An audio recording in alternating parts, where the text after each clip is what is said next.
نبی پاک صلی اللہ علیہ وسلم فرماتے ہیں کہ جب معراج کی رات میں گیا، جب میں معراج کی رات گیا تو میں نے کیا دیکھا؟ ایک نہر جاری ہے، ایک نہر جاری ہے، اور وہ نہر پانی کی نہیں تھی، وہ نہر تھی خون کی، وہ نہر تھی پیپ کی، خون اور پیپ کی نہر جاری ہے، بڑی تیزی میں چل رہی تھی، اور وہ خون اور پیپ ابل رہا تھا، خون اور پیپ ابل رہا تھا۔ میں نے کیا دیکھا؟ حضور کہتے ہیں میں نے یہ دیکھا نہر کے اس پر ایک شخص کھڑا ہے، نہر کے دوسرے پر دوسرا شخص کھڑا ہے، اور ان دونوں کے ہاتھوں میں بڑے بڑے پتھر تھے، بڑے بڑے پتھر تھے، اور اسی نہر کے اندر ایک آدمی غوطہ کھا رہا تھا، ایک آدمی غوطہ کھا رہا تھا۔ پھر وہ کنارے جیسے ہی نکلنے کی کوشش کرتا کہ اب میں نکل جاؤں، جیسے ہی کنارے آتا ہے وہ شخص جو باہر کھڑا ہوتا ہے اس کے سر پر پتھر مارتا ہے، اس کا سر کچل جاتا ہے، پھر اسی میں چلا جاتا ہے۔ پھر اس کو اتنی تکلیف ہوتی ہے، اتنی تکلیف ہوتی ہے کہ اگر یہی تکلیف دنیا کے اندر ہوتی تو پتھر سے اسی وقت مر جاتا، لیکن وہاں موت نہیں ہے، پھر اسی میں چلا جاتا ہے۔ پھر اللہ کا عذاب چکھتا ہے، پھر کہتے ہیں مصطفیٰ کہتے ہیں دوسری طرف ہو جاتا ہے، جب وہ دوسری طرف جاتا ہے پھر وہ فرشتہ اس کو اٹھاتا پتھر پھر مارتا ہے، پھر اس کا سر کچل جاتا، پھر اسی میں خون اور پیپ کی ندی میں وہ بہنے لگتا ہے۔ حضور علیہ السلام نے فرمایا کہ جبریل یہ کون آدمی ہے، یہ کون شخص ہے جس پر اس طریقے سے عذاب ہو رہا ہے، جس کو ایسے ستایا جا رہا ہے، اس کو ایسا مارا جا رہا ہے، اس کو عذاب دیا جا رہا ہے۔ حضرت جبریل کہتے ہیں یا رسول اللہ علیہ السلام، یہ آپ کی امت کا وہ انسان ہے، یہ آپ کی امت کا وہ شخص ہے جو پیاس کھاتا تھا، جو پیاس کھاتا تھا، یہ وہ انسان ہے۔ اور یا رسول اللہ جو دونوں طرف فرشتے کھڑے تھے یہ کوئی اور نہیں اللہ کی جانب سے مقرر کردہ فرشتے تھے، اور قیامت تک کے لیے اس پہ اسی طریقے سے عذاب ہوتا رہے گا، اسی طریقے سے اس پر عذاب ہوتا رہے گا۔ برادر علیہ السلام، ہو سکتا ہے یہاں ایسے لوگ موجود ہو جنہوں نے پیاس دیا بھی ہو، جنہوں نے پیاس دیا بھی ہو، اور آج بھی ان کاموں میں ملوث ہو۔ آپ یہ مت سمجھیے گا یہ مولانا ہمیں کیا کیا سنا رہے ہیں، ایسا امام نے کیوں رکھا ہے جو ہمیں کیا سنا رہا ہے؟ نہیں عزیزان محترم، آپ کا امام آپ کو وہ بتا رہا ہے جو قرآن کہہ رہا ہے، آپ کا امام آپ کو وہ بتا رہا ہے جو حدیث کہہ رہی ہے، آپ کا امام آپ کو وہ بتا رہا ہے جس کو اللہ نے اعلان کیا ہے، امام نے آپ کے لیے وہ بتایا ہے۔ آج اگر آپ کا امام نے آپ کو نہیں بتایا، جب قیامت قائم ہوگی وہاں آپ بھی موجود ہوں گے، وہاں آپ کا امام بھی موجود ہوگا، وہاں مصطفیٰ کریم موجود ہوں گے، وہاں صدیق عمر موجود ہوں گے، وہاں عثمان و علی موجود ہوں گے، اور وہاں اللہ بھی موجود ہوگا۔ اس سمے رب نے اگر تم سے پوچھ لیا اے میرے بندو یہ بتاؤ تم نے پیاس کیوں کھایا تھا، اے میرے بندو یہ بتاؤ تم نے پیاس کیوں لیا تھا، تم نے سود کیوں لیا تھا، تو اس وقت اگر ہم نے تمہیں نہیں سمجھایا، وہ آج اگر تمہیں نہیں بتایا تو اللہ کی بارگاہ میں تم یہ کہو گے پروردگار ایک مولانا لے کر آئے تھے، ایک عالم لے کر آئے تھے، ایک دین کا رہنما لے کر آئے تھے، لیکن اللہ اس نے صرف نماز پڑھائی، انہیں دین کی باتیں ہمیں نہیں بتائی، اور اس نے سود کے بارے میں ہمیں نہیں بتایا، اس نے پیاس کے بارے میں ہمیں اطلاع نہیں دی تھی، تو اس وقت تمہاری پکڑ نہیں ہوگی، اس عالم کی پکڑ ہوگی، اس مولوی مولانا کی پکڑ ہوگی، اس وقت میں کیا جواب دوں گا؟ آقا کریم نے فرمایا قال رسول اللہ صلی اللہ علیہ وسلم بلغ عنی ولو آیا، میرے آقا ارشاد فرماتے ہیں میری باتیں میرے امتیوں تک پہنچاؤ، میرے امتیوں تک پہنچاؤ، رب کے بندوں تک پہنچاؤ۔ میرا کام دین کی بات بتانا ہے، اور آپ کا کام دین کی بات سن کر اس پر عمل کرنا ہے۔ عزیزان محترم، آج اگر آپ نے عمل نہیں کیا تو یہ مت سمجھنا کہ دنیا میں ہمیشہ رہنا ہے، ایک دن آپ کو بھی جانا ہوگا، ایک دن مجھے بھی جانا ہوگا۔ جب اللہ کی بارگاہ میں عرض کرنا مولا یہ تیرے بندے تھے، یہ تیرے نبی کی امت تھی جو میں نے چیخ چیخ کر بتایا تھا، میں نے قرآن و حدیث میں چھان چھان کر آیتیں نکالی تھی، مسئلے نکالے تھے، باتیں نکالی تھی، میں نے ان کو بتایا تھا، لیکن اللہ انہوں نے عمل نہیں کیا۔ جابر رضی اللہ تعالیٰ عنہ قال لعن رسول اللہ صلی اللہ تعالیٰ علیہ وسلم آکل الربا وموکلہ وکاتبہ وشاہدیہ وقال لهم سواء، رواہ مسلم۔ یعنی حضرت جابر رضی اللہ تعالیٰ عنہ سے روایت ہے کہ آقا کریم صلی اللہ علیہ وسلم نے سود لینے والوں، سود کا مطلب ہوتا ہے بیاج، کہ بیاج لینے والوں، سود دینے والوں، سودی دستاویز لکھنے والوں اور اس کے گواہوں کا لعنت فرمائی ہے اور فرمایا ہے کہ وہ سب گناہ میں برابر کے شریک ہیں۔ اس کا مطلب یہ ہے اس حدیث کا کہ حضور نے جو بیاج لیتے ہیں، حضور نے اس پہ بھی لعنت فرمائی ہے، جو لوگ بیاج لیتے ہیں ان پر بھی لعنت، اور جو بیاج دیتے ہیں حضور نے ان کے اوپر بھی لعنت فرمائی ہے، اور جو دستاویز تیار کرتے ہیں، کل ملا کے کہنے کا مطلب یہ کچھ لوگ ہوتے ہیں نا بیچ کے لوگ، کچھ لوگ لکھنے کی کوئی بھائی لکھ دو اتنا ہم نے پیسہ دیا ہے، اس نے لیا ہے، لکھ دو۔ جو لکھ رہا ہے یہ بھی برابر کا شریک ہے گناہ میں، اور جو گواہ ہوتے ہیں کہ ہاں بھائی ہمارے سامنے اس نے پیسہ دیا ہے، ہمارے سامنے اس نے لیا ہے، اس نے دیا ہے، ایک گواہ بھی برابر کے شریک ہے اس گناہ میں، اس میں بیاج کے گناہ میں۔ دینے والا، لینے والا، دستاویز لکھنے والا، اس کے علاوہ جو گواہ ہوتے ہیں یہ تمام کے تمام برابر کے اس گناہ میں شریک ہیں، اور ان شریک والوں پر اللہ کے نبی نے لعنت فرمائی ہے۔ عزیزان محترم، دوسری امام احمد بن حنبل کی یہ روایت موجود ہے، اس کے علاوہ دار قطنی کے اندر یہ روایت موجود ہے، اس کے علاوہ مشکات کے اندر یہ روایت ملتی ہے، اور وہ روایت یہ ہے ان عبداللہ ابن حنظلہ غسیل الملائکہ قال قال رسول اللہ صلی اللہ علیہ وسلم درہم ربا یأکل الرجل وهو يعلم اشد من زرقة وثلاثین زنیہ۔ اس کا مطلب یہ ہوتا ہے کہ حضرت عبداللہ بن حنظلہ غسیل الملائکہ، غسیل الملائکہ کو اس لیے کہا جاتا ہے کہ ملائکہ نے کو غسل دیا، رضی اللہ تعالی عنہ نے کہا حضور علیہ السلام نے فرمایا کہ سود کا ایک درہم قریب ایک درہم ہوا 180 روپے کا، 180 90 یا 200 روپے کے قریب ایک درہم۔ جس کو آدمی جان بوجھ کر کھائے اس کا گناہ 36 بار زنا کرنے سے زیادہ ہے۔ زنا کا ایک درہم سے مراد چاہے وہ آپ 180 سمجھ لو، 170 سمجھ لو، 190 یا 200 سمجھ لو، ایک درہم کے برابر بھی اگر سود کا پیسہ کھاتا ہے تو 36 بار زنا کرنے سے زیادہ بھاری۔ یہ رسول اللہ صلی اللہ علیہ وسلم نے فرمایا، یہ مسئلے کے مولانا کی طرف سے بتائیے، وہ بولا جو شریعت بول رہی ہے، قرآن یہ وہ بولے گا جو قرآن اور حدیث بولے گا۔ اس کے بعد تیسری روایت آپ اور سن لیں، ان ابی ہریرہ رضی اللہ تعالی عنہ قال قال رسول اللہ صلی اللہ علیہ وسلم الربا 70 جزءا ایسرها ان يظهر رجلكم رباه ابن ماجہ۔ اس حدیث کو یہ اور سنیں گے، حضرت ابو ہریرہ رضی اللہ تعالی عنہ نے کہا کہ نبی پاک صلی اللہ علیہ وسلم نے ارشاد فرمایا سود کا گناہ دیکھ لیں، ابھی تو ہم نے 36 بار زنا دیکھا ہے، اب اس سے بڑھ کر دیکھ لیں سود کا معاملہ کیا ہوتا ہے۔ ابو ہریرہ سے مروی ہے، حضور نے فرمایا کہ سود کا گناہ کیسے مرد میں ایسے 70 گناہوں کے برابر ہے، جن میں سب سے کم درجے کا گناہ یہ ہے کہ مرد اپنی ماں سے زنا کرے۔ عزیزان، حضور فرما رہے ہیں کہ جو 70 گناہ ہیں جن میں سب سے ہلکا پر یہ سمجھو سود کا گناہ کہ انسان اولاد اپنی ماں سے زنا کر رہے، اولاد اپنی ماں سے زنا کر رہی، وہ یہ سب سے ہلکا کتنا خطرناک گناہ ہے، کتنا خطرناک، اور رب کا عذاب اس کو چھکنا ہوگا۔ بیاج لینے والوں پر، دینے والوں پر، دستاویز لکھنے والوں پر، گواہوں۔ عزیزان محترم، حضرت شیخ عبدالحق محدث دہلوی اشعب اللمات جلد سوم صفحہ نمبر 25 کے اندر تحریر فرماتے ہیں،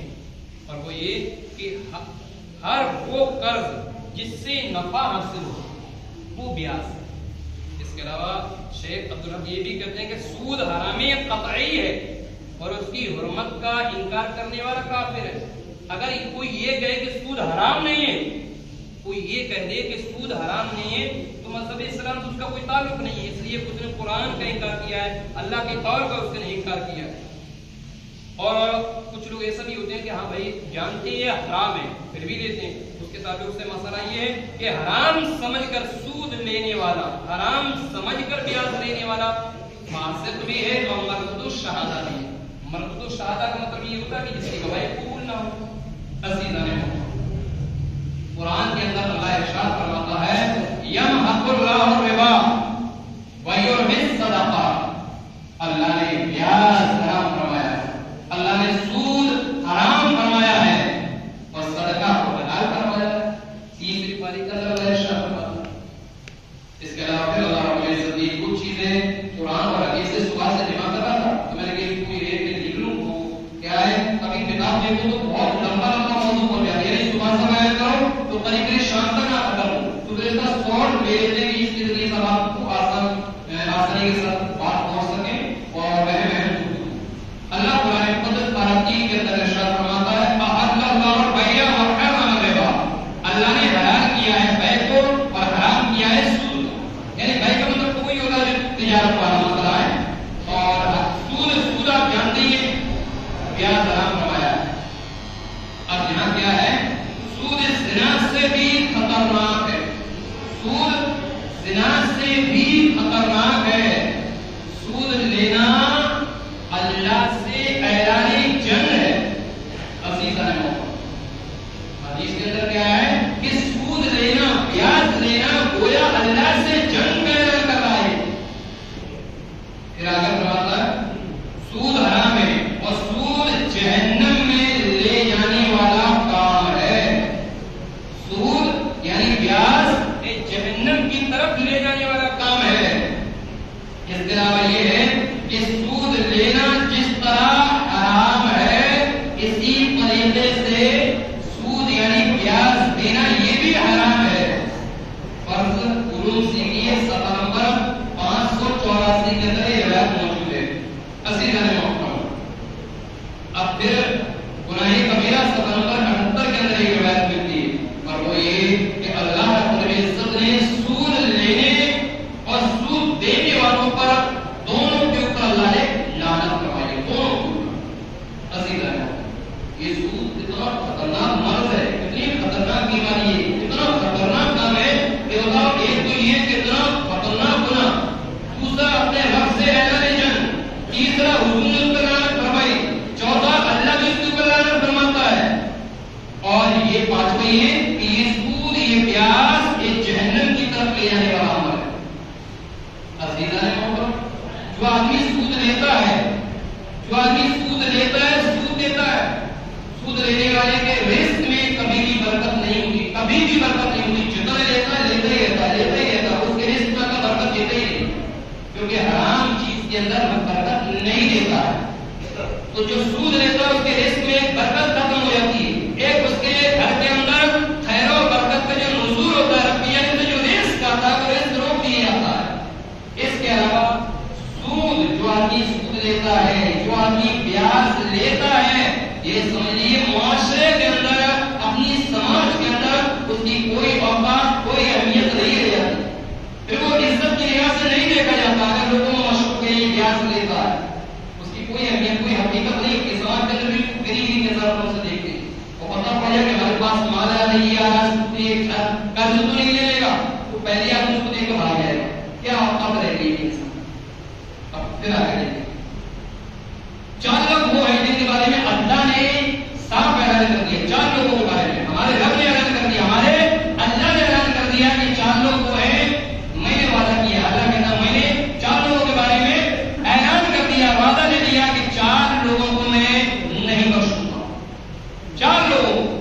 میں نہیں بخشوں گا، ان 4 کو میں جہنم میں بھیجوں گا، 4 ان کے لیے میری بارگاہ میں کچھ نہیں ہے، ان کے لیے اگر مجھ سے کچھ ہے تو وہ ہے جہنم۔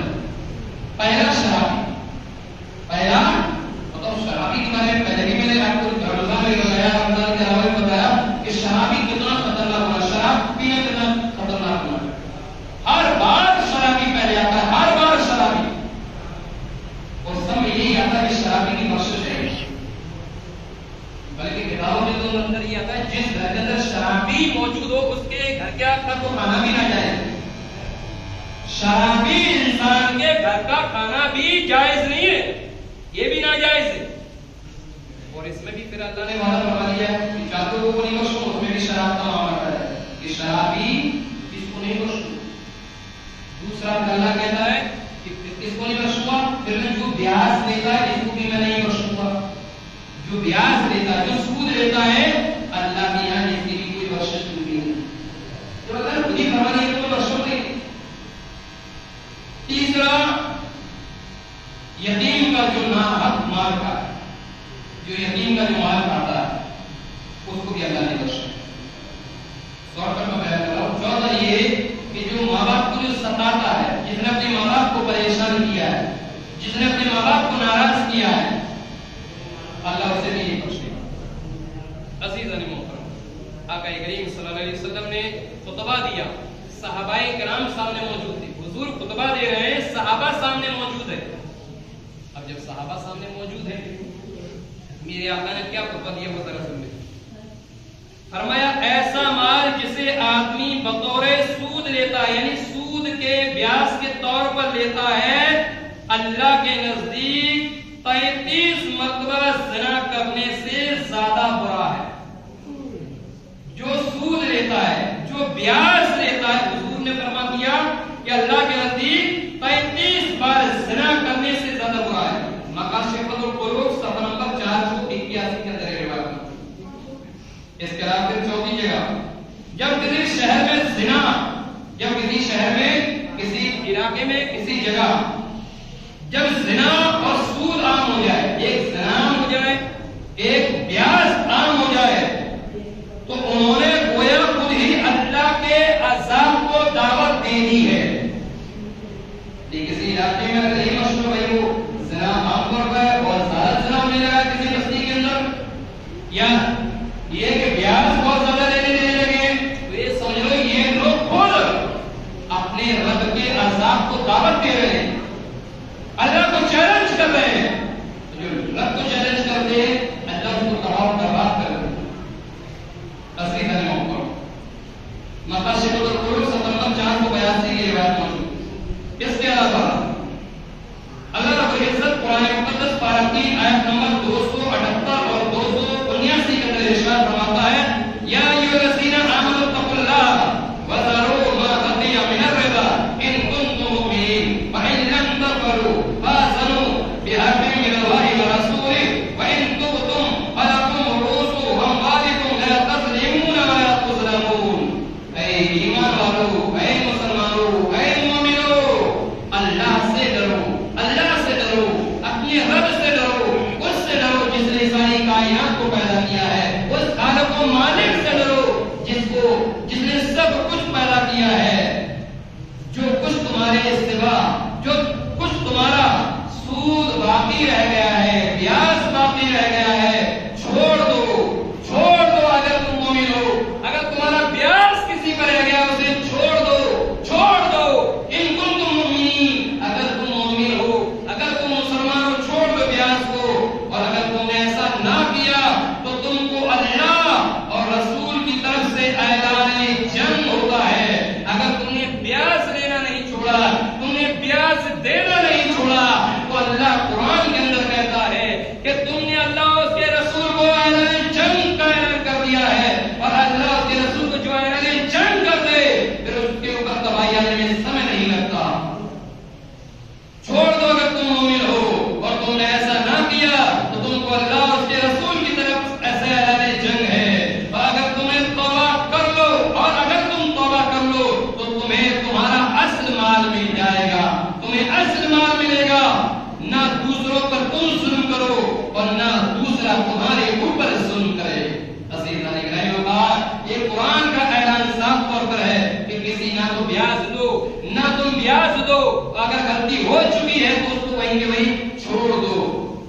پھر پھر نبی پاک صلی اللہ علیہ وسلم نے ارشاد فرمایا، سنن ابن ماجہ کی یہ روایت ہے، حدیث نمبر 2272 کی روایت ہے، نبی پاک نے فرمایا شب معراج میں میرا گزر، جب میں شب معراج کی رات اللہ سے ملاقات کرنے کے لیے گیا تو میرا گزر ایک قوم پر ہوا جس کے پیٹ گھر کی طرح بڑے بڑے تھے، ان لوگوں کے پیٹ گھروں کی طرح بڑے تھے،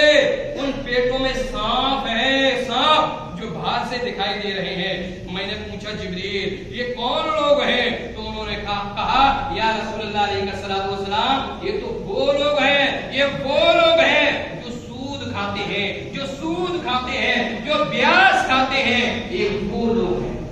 عزیز علی کا وقار ابن ماجہ کی روایت موجود ہے، یہ نبی کریم صلی اللہ علیہ وسلم کا بھی فرمان ہے۔ وقت ہو چکا ہے، صرف ایک حدیث اور دیکھ لیں۔ معراج میں نبی پاک صلی اللہ علیہ وسلم فرماتے ہیں کہ جب معراج کی رات میں گیا، جب میں معراج کی رات گیا تو میں نے کیا دیکھا؟ ایک نہر جاری ہے، ایک نہر جاری ہے، اور وہ نہر پانی کی نہیں تھی، وہ نہر تھی خون کی، وہ نہر تھی پیپ کی، خون اور پیپ کی نہر جاری ہے، بڑی تیزی میں چل رہی تھی، اور وہ خون اور پیپ ابل رہا تھا، خون اور پیپ ابل رہا تھا۔ میں نے کیا دیکھا؟ حضور کہتے ہیں میں نے یہ دیکھا نہر کے اس پر ایک شخص کھڑا ہے، نہر کے دوسرے پر دوسرا شخص کھڑا ہے، اور ان دونوں کے ہاتھوں میں بڑے بڑے پتھر تھے، بڑے بڑے پتھر تھے، اور اسی نہر کے اندر ایک آدمی غوطہ کھا رہا تھا، ایک آدمی غوطہ کھا رہا تھا۔ پھر وہ کنارے جیسے ہی نکلنے کی کوشش کرتا کہ اب میں نکل جاؤں، جیسے ہی کنارے آتا ہے وہ شخص جو باہر کھڑا ہوتا ہے اس کے سر پر پتھر مارتا ہے، اس کا سر کچل جاتا ہے، پھر اسی میں چلا جاتا ہے۔ پھر اس کو اتنی تکلیف ہوتی ہے، اتنی تکلیف ہوتی ہے کہ اگر یہی تکلیف دنیا کے اندر ہوتی تو پتھر سے اسی وقت مر جاتا، لیکن وہاں موت نہیں ہے، پھر اسی میں چلا جاتا ہے، پھر اللہ کا عذاب چکھتا ہے۔ پھر کہتے ہیں مصور کہتے ہیں دوسری طرف ہو جاتا ہے، جب وہ دوسری طرف جاتا ہے پھر وہ فرشتہ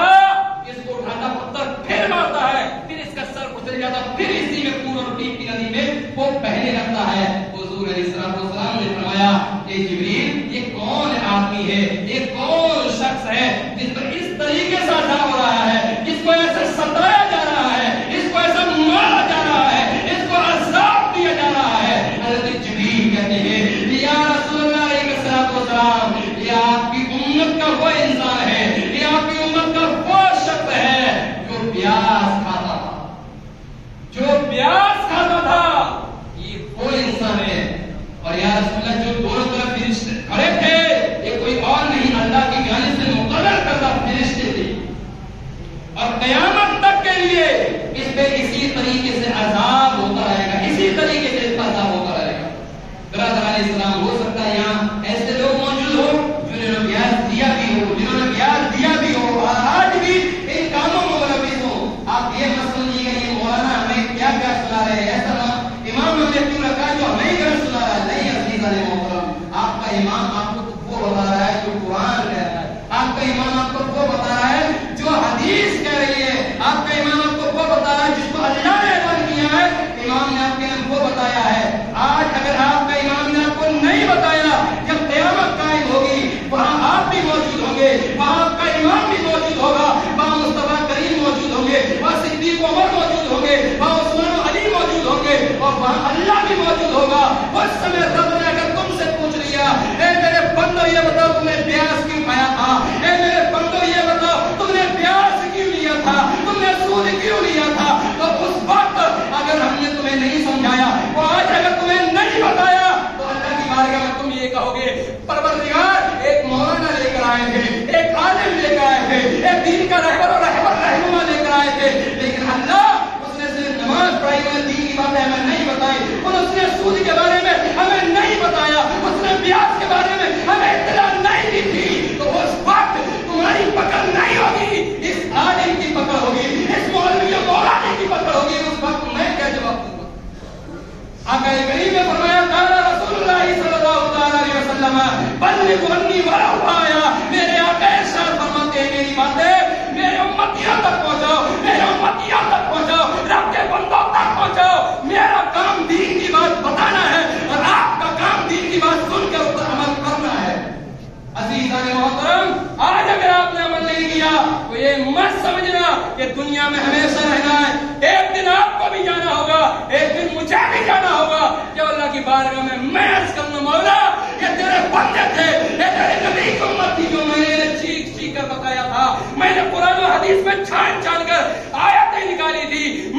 نکالے تھے، باتیں نکالی تھی، میں نے ان کو بتایا تھا، لیکن اللہ انہوں نے عمل نہیں کیا۔ عزیزان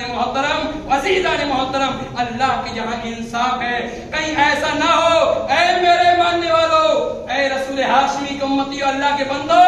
کل ایسا نہ ہو کہ قرآن کی آیت کے مطابق یا لیتنی کنت ترابا، کل آپ اللہ کی بارگاہ میں یہ نہ کہہ سکو اے کاش ہم تو مٹی ہو جاتے، ہم تو مٹی ہوتے ہیں تو اللہ کے عذاب سے بچ جاتے، یا لیتنی کنت ترابا۔ یہ قول آپ پہ صادق نہیں ہے، میں تو یہ چاہتا ہوں یہ قول آپ پہ صادق نہیں آیا ہے۔ آج تک جنہوں نے بیعت لیا ہے یا بیعت دیا ہے، آج ہی اللہ کی بارگاہ میں یہاں سے توبہ کر کے جائیں، انشاءاللہ نہ تو بیعت لیں گے، نہ بیعت دیں گے، اور نہ کسی کو بیعت دلوائیں گے، اور نہ کسی کے گواہ ہوں گے۔ اللہ کی بارگاہ میں دعا ہے رب تعالیٰ ہم تمام کو بیعت دے رہے، اللہ بیعت دے رہے، اللہ اس پر گواہ بن لے، اللہ دستاویزوں سے بچنے کی ہم تمام کو توفیق عطا فرمائے۔ رب تعالیٰ ہم تمام کو شریعت مطالعہ کے مطابق اپنی زندگیوں کو گزارنے کی توفیق عطا فرمائے۔